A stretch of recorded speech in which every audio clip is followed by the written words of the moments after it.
નમસ્કાર દર્શક મિત્રો, હું છું રૂપલ લુણીચિયા. સંપૂર્ણ ન્યૂઝમાં આપનું સ્વાગત છે.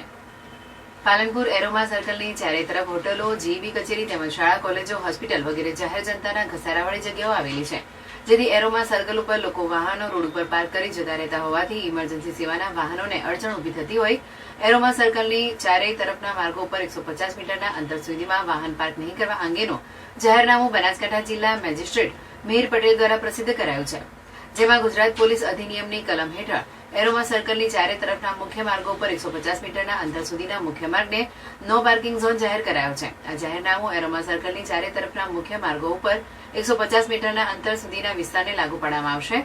આ જાહેરનામું તારીખ 11 માર્ચ 2025 થી તારીખ 30 એપ્રિલ 2025 બંને દિવસો સહિત સુધીમાં અમલમાં રહેશે. આ જાહેરનામું ઇમરજન્સી સેવાઓના વાહનોને લાગુ પડશે નહીં. બનાસકાંઠા જિલ્લામાં ફરજ બજાવતા પોલીસ અધિક્ષકના દરજ્જાથી હેડ કોન્સ્ટેબલ સુધીનો હોદ્દો ધરાવનાર તમામ અધિકારીઓને આ જાહેરનામાનો ભંગ કરનારા ઇસમો સામે ભારતીય ન્યાય સંહિતાની કલમ અને ગુજરાત પોલીસ અધિનિયમની કલમ મુજબ ફરિયાદ દાખલ કરવા અધિકૃત કરવામાં આવ્યા છે.